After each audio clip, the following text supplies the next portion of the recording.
everybody. I am very excited to read the book that I have here with me today. This is called The Very Best Bed, and this is written by Rebecca Ray. So, what's special about this book and about Rebecca Ray is that she is from Maine.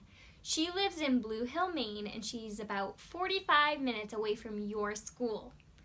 So, this book is full of a bunch of animals right here in Maine. So you might have seen this little guy right here before, and this is called a gray squirrel. And we see these animals everywhere. You might see them running across the playground or up and down the tree in your yard.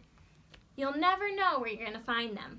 So along with this gray squirrel we have here, there are many other animals within the book that might look familiar to you.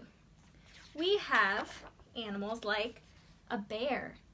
I've never seen a bear in person before, but I know that they live here in Maine. We have an owl, and I have seen one of these before. You may have too, or you may have not. And we have a fox, and many other amazing animals in this story. So, while you're listening to the story, I want you to be thinking about these special animals in Maine and how they sleep at night. You might learn about where a bear sleeps. You could learn about where ducks sleep, or maybe how they sleep. That might be surprising to you. So be thinking about these animals in Maine, and I'm excited for you to listen to this story. Enjoy! The Very Best Bed by Rebecca Ray. The little gray squirrel was so busy finding nuts and seeds to store away for the winter that he hadn't noticed it was getting cold and dark. He needed to find a cozy bed for the night. There was a nice den nearby, under a fallen tree, but it was already very, very full, with a big bear. Could he find a nest up in the old pine tree? But then he heard the sound of a barred owl hooting. It sounded like, "Who cooks for you all?" The owl was just waking up. Soon he would start hunting in the moonlight. The squirrel jumped up onto a great pile of rocks. There was a safe little cave there, but when he peeked inside, he saw a red fox snuggled up with his warm, bushy tail. What if the fox woke up hungry, too?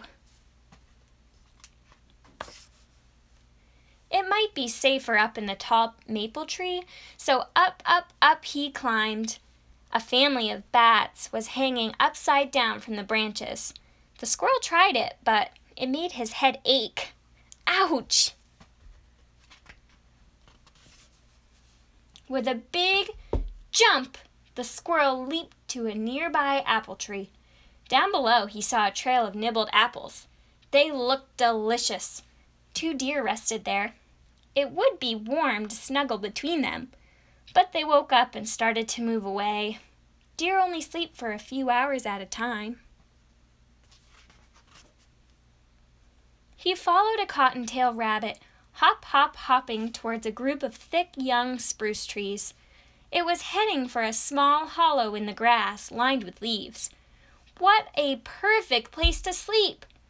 Too bad it was only big enough for one rabbit. Down by the water's edge, the squirrel saw ducks and geese sleeping on rafts of reeds and cattails. The gentle waves rocked them back and forth. But the squirrel didn't want to get his own little feet wet. A ripple of water caught his eye. He watched 2 seals bobbing upright and a harbor porpoise gently rolling on the surface of the water. It looked like they didn't mind sleeping in the water at all. Imagine that!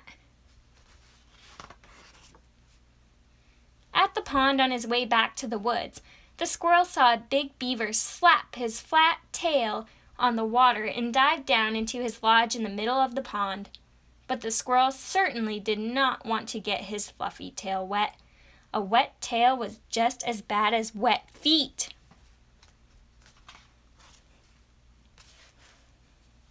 The sky was getting darker, but the squirrel noticed a tiny hole at the base of an oak tree. He peeked inside and saw a chipmunk sleeping on a bed of leaves and grass. There were lots of seeds nearby in case he woke up hungry. It looked very, very cozy, especially with a snack so handy. But there wasn't quite enough room for a squirrel, too.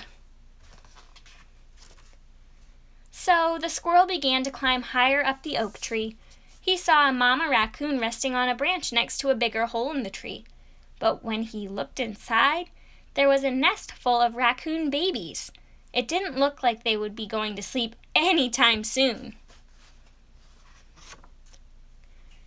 The squirrel kept climbing, higher and higher and higher, and there, sheltered under a branch, was an empty woodpecker's nest.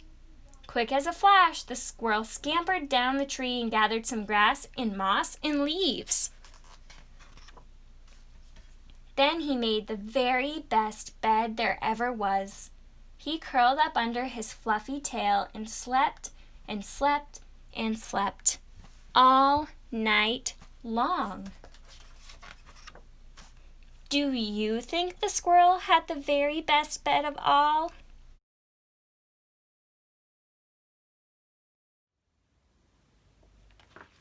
Okay, now I'm curious. Do you think the squirrel had the best bed of all? Or maybe you thought the rabbit did. What about the fox?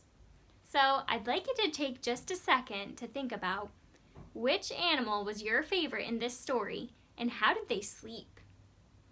My favorite was the deer because the deer, if you remember, only slept for a couple of hours at a time.